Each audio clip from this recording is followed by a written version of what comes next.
The Blue Jewel. Chapter 9. Part 5. What is the hurry carrot?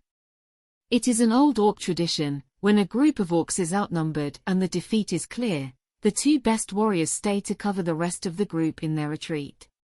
The one who answered was Sabu with a much more affable voice than it seemed. Arian was surprised. Do you know how to speak? The big Denka didn't answer and concentrated on running as much as possible. The weight was tense. Aris cut her left wrist, sucked a little blood and then spat it on the floor. Decast. I had only asked for an orcish tradition. I don't want to end up in eternal darkness if I die. If they catch you, something worse than death awaits you. That is not going to happen. Silver dots began to appear and flashed on the avenue. The murmur was thunderous. Aris smiled. Now he could see their blackened bodies, their muscles limp and dry, their mouths full of thick white foam, with sharp yellow teeth.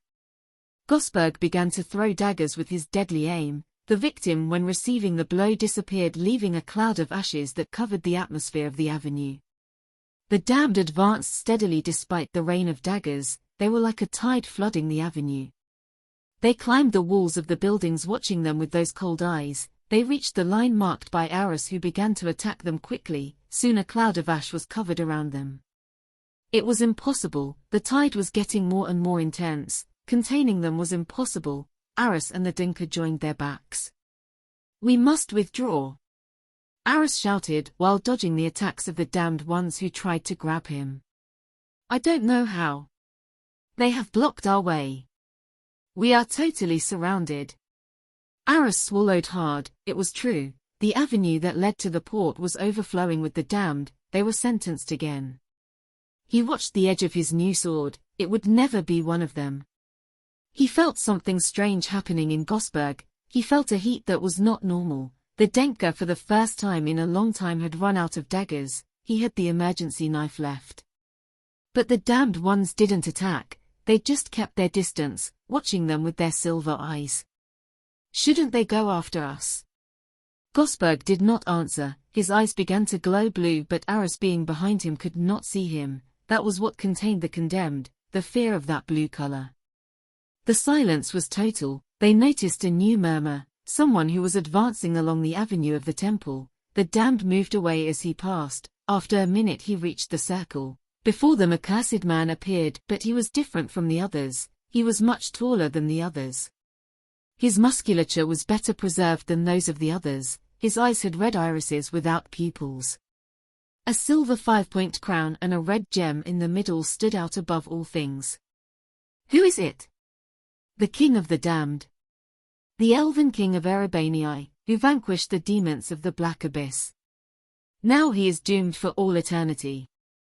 The king smiled at the sight of them, but did not speak. Aris lowered his sword. He was seeing a legend still doomed, but the king's gesture changed to an expression of disgust. His red eyes flashed. Supernaturally. He raised his hand and with the index finger of his right hand pointed to the sword, and then extended his arm and opened and closed his hand. I think you want you to hand him the sword. The Denka was astonished by the events. Aris smiled and raised the sword he grabbed with both hands, maintaining a guard posture. Well, let him come and get it. Aris mumbled. That being seemed to understand the challenge on the part of Aris, and one of the cursed ones seemed to hand him another sword that he placed in his hand. Gosberg relaxed to light a cigarette. Aris seemed annoyed by this gesture. I think he's challenging you to a duel. Aris did not speak and advanced slowly until he reached the height of the king of the damned. The circle widened. The rest of the condemned watched the duel. The king of the damned began the fight with a strong sword to the half-orc's face, who blocked it with a simple gesture by raising his sword. The king reacted to launch a sweep and knock down the half-orc, who luckily jumped and dodged the blow again. Aris decided to separate himself a little from his rival.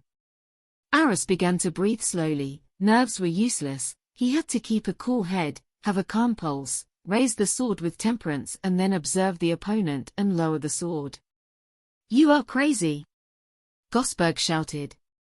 Aris had observed this gesture in Agnorok when they trained. It was a risky action, but the king advanced on his defenseless rival and threw a deadly blow, but when the blow impacted he only found the air. His rival was not there. The only thing he saw was how his head was thrown into the air before transforming into ash that was scattered through the air.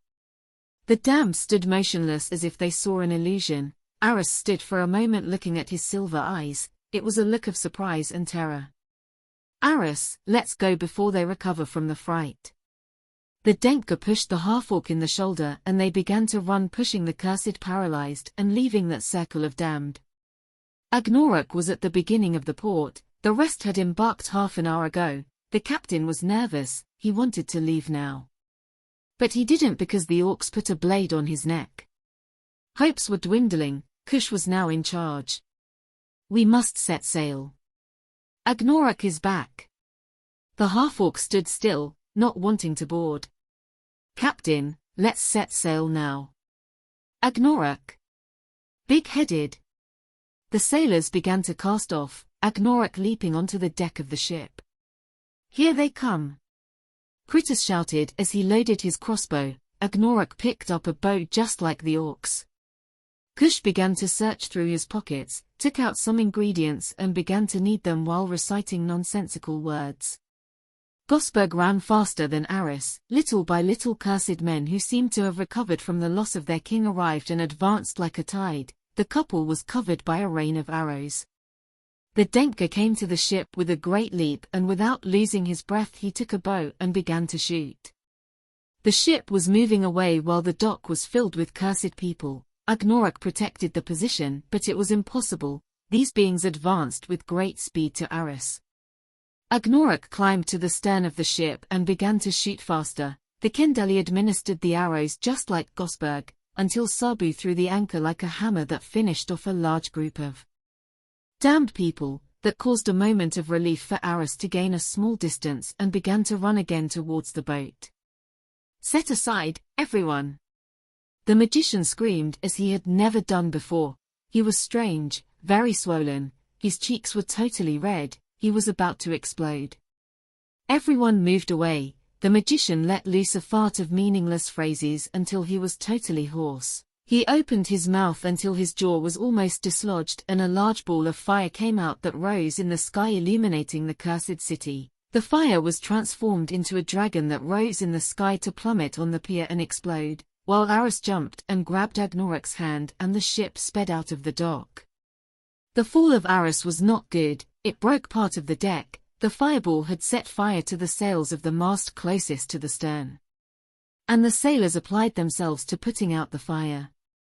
Aris was crying in pain. Agnorok had a splinter stuck in his arm that he removed with some difficulty. Arian bandaged her wound and then went to care for Aris, who was lying unconscious.